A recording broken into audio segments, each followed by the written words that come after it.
ഫെസ്റ്റിവലിൽ പോയിട്ടുണ്ടായിരുന്നല്ലോ. കേരളത്തിൽ വേണ്ട രീതിയിൽ ശ്രദ്ധിക്കപ്പെട്ടില്ല. പ്രൊമോഷൻ്റെ ഇതുകൊണ്ടാണോ? കണ്ടതെല്ലാം നല്ല ഹാപ്പി ഫങ്ഷൻസാണ്.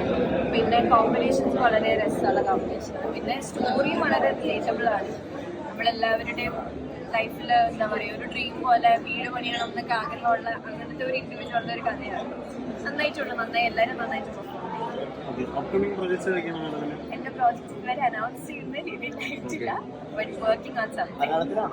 മലയാളമുണ്ട്, തമിഴുണ്ട്, രണ്ടുണ്ട്. പയ്യെ അയ്യോ എനിക്കറിയില്ല. അടുത്ത പാട്ടുണ്ടാവും. കേരളത്തിൽ കണ്ടവരുണ്ട്. പിന്നെ ഫെസ്റ്റിവൽ സ്പേസിലാണ് അത് കുറേ കൂടി ഫോക്കസ് പോയിരിക്കുന്നത്. കണ്ടവർക്കൊക്കെ ഒരുപാട് ഇഷ്ടപ്പെട്ടു. ഒരു ഡിഫറെൻ്റ് ആയിട്ടുള്ള ഒരു പ്രോജക്റ്റാണ്. പിന്നെ ഒരു തമിഴ് സബ്ജക്റ്റാണ്. അപ്പം അത് കൂടുതൽ അപ്പീലിംഗ് ആയിട്ട് അവരുടെ ഓഡിയൻസിനായിരിക്കാം ചിലപ്പോൾ. പക്ഷെ എന്നാലും നല്ല അപ്രീസിയേഷൻ കിട്ടിയ ഒരു ഫിലിമാണ്. ഒരുപാട് സന്തോഷം. നല്ല എക്സ്പീരിയൻസ് ആയിരുന്നു. നല്ല സപ്പോർട്ട് ചെയ്യുന്ന ഒരു ആക്ടറാണ്. ഒരുപാട് ഹെൽപ്പ് ചെയ്തിട്ടുണ്ട്. തമിഴിലൊന്നും അനൗൺസ് ആയിട്ടില്ല. വർക്ക് ചെയ്തുകൊണ്ടിരിക്കുന്നേ ഉള്ളൂ. Thank you.